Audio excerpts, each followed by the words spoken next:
যারা তোমার স্ত্রী রয়েছে ওই স্ত্রীদেরকে তুমি ভালো করে বলে দাও। আই নবী তোমার স্ত্রীদেরকে বলে দাও। আমাদের স্ত্রীদের কি করতে হবে পরের কথা, এখন নবীর স্ত্রীদেরকে আল্লাহ পাক কি বলছে সেটা শোনো। ইয়া আইয়ুহান নাবিয়্যু, হে নবী মুহাম্মদ সাল্লাল্লাহু আলাইহি ওয়াসাল্লাম, কুল্লি আজওয়াজিকা, আপনি বলে দেন আপনার স্ত্রীদেরকে, পত্নীদেরকে। আর কাদেরকে বলবেন? ওয়া বানাতিকা, ও নবী গো তোমার মেয়ে যারা রয়েছে এই মেয়েদেরকেও নবী তুমি বলে দাও। স্ত্রীদের বলো আর নিজে কন্যা সন্তান তাদেরকেও বলে দাও। স্ত্রীদেরকে বলো আর তোমার যারা মেয়ে রয়েছে আয়েশা, আয়েশা বলছি ফাতেমা, তারপরে হচ্ছে উম্মে কুলসুম, রুকাইয়া, এই যে আল্লাহ নবী চারটি মেয়ে রয়েছে, তা আল্লাহ পাক নবীকে বলছে নবী তোমার স্ত্রীদেরকে বলে দাও এবং তোমার মেয়েদেরকে বলে দাও। আর কাকে বলো? ওয়ানিসাইল মুমিনিন, ও নবী মুহাম্মদ সাল্লাল্লাহু, আর সারা পৃথিবীতে যত মুমিন পুরুষ আছে ওই মুমিন পুরুষদের স্ত্রী যারা আছে তাদেরকেও সম্বোধন করে বলে দাও।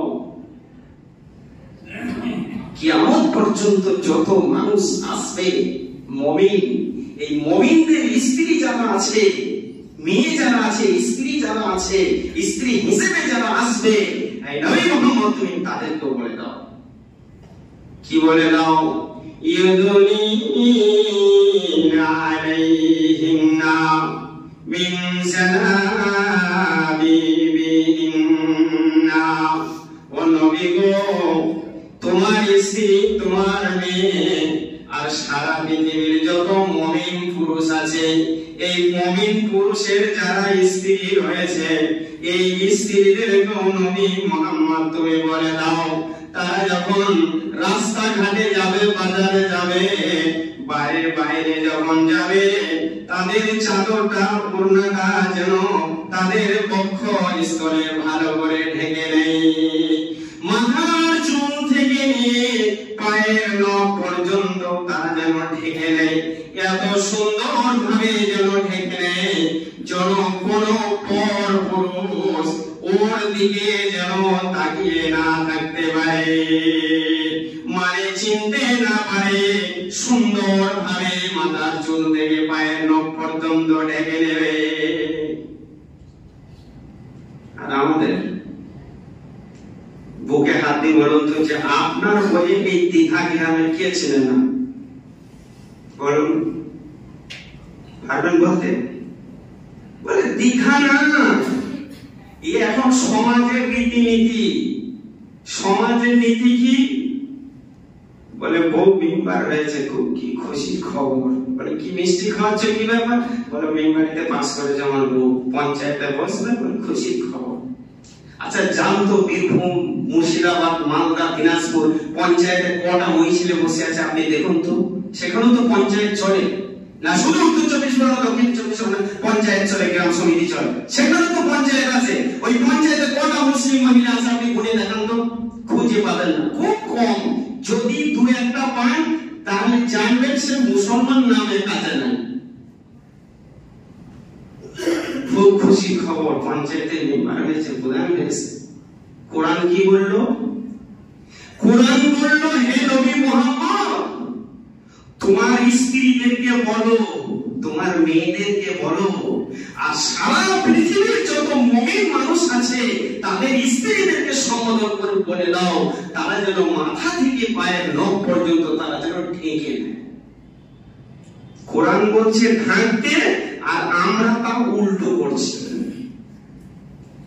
আল্লাহ পাক বলছেন ও নবী মুহাম্মদ সাল্লাল্লাহু আলাইহি ওয়াসাল্লাম আপনি বিশেষ করে আপনার পত্নীদেরকে বলুন, মেয়েদেরকে বলুন, মুমিনের স্ত্রীদেরকে বলুন, এই জন্যই বলুন যতক্ষণ পর্যন্ত তারা ঢেকে না রাখবে, তাহলে সমাজের বুকে অন্যায়, অত্যাচার, ব্যভিচার, জিনা সমাজের বুকে বৃদ্ধি পাবে।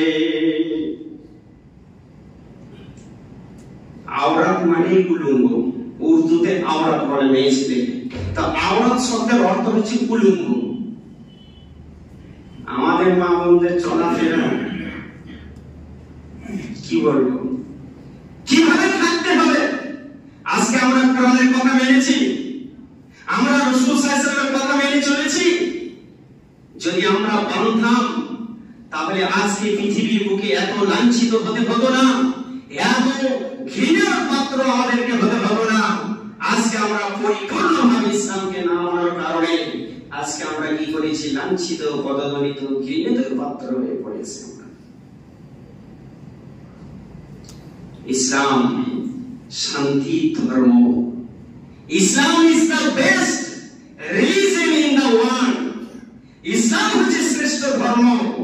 সারা পৃথিবীর বুকে ইসলামের মতো সুন্দর পবিত্র ধর্ম আর কিছু নেই। ইন্নাদ দীনা ইনদাল্লাহি ইসলাম, একমাত্র ধর্মের নাম হচ্ছে ইসলাম। আল্লাহর কাছে মনোনীত ধর্ম ইসলাম নয়, এ মানে ভুল।